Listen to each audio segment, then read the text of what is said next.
So it's interesting you talk about Tom Izzo spending a lot of time talking to parents Sure. during the recruiting process. For parents who are watching us who have players that are either being recruited or they hope to be recruited, should they have some level of expectation of direct communication with the head coach, or should they kind of hang back and let their son or daughter deal with the coaches on their own?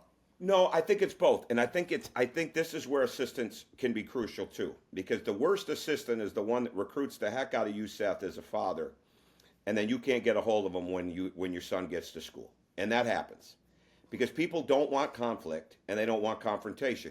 There's a whole bunch of people, okay, in any line of work that want the credit when the success comes, but they don't want the conflict and the confrontation to get to that success, and there's going to be some of that. And I don't know if it's just having a direct line to the head coach, because here's what happens. You have to understand there's got to be a baseline, right?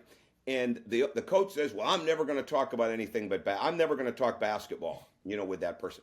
That's ridiculous. Okay, that's absolutely ridiculous. The kid is there because of basketball when we're talking about this.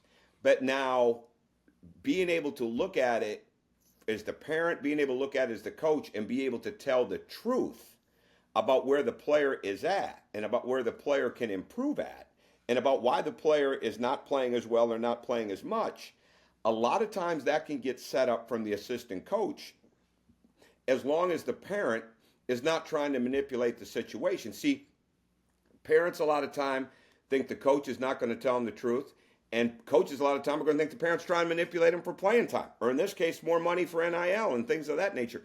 And there's got to be a level of truth. Because I say this about players, and I'll never get off this. I don't care how much money people make. I don't care how successful teams are. The number one energy source for a player, okay? The number one and the number two. Number one is, are they absolutely improving, right? And not me calling home and saying, hey, Dad, Mom, yeah, we're really running two up better. Or I'm really shifting better in the 2-3 zone, or I love this out of bounds play that we're running. That's not what the kid is thinking. Am I getting better with my left hand? Are my threes getting better? Okay. Do I feel like I'm getting stronger? And all those different things. And then the other thing, number two, is, do they have any sort of view? And it doesn't have to be totally clear all the time, but there's got to be it's got to be a pretty good sense of what their role is on that team and what they have to do to build it up. And see, I think if everybody could come from those vantage points, okay, and especially now with the money, leave the money to somebody else, right? Like, are they improving? When we had our kids, especially with Riley, there were two things I never wanted any of his coaches to take from him. I never wanted them to take his spirit, and I never wanted them to create doubt that he couldn't do it.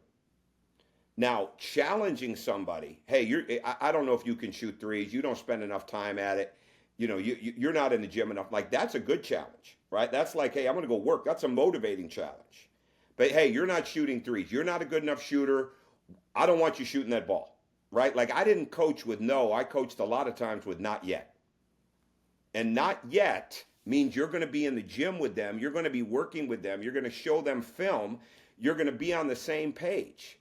Because when you say no, man, that is definitive. And whatever else you say after that, they're not hearing that, right? They're not hearing that.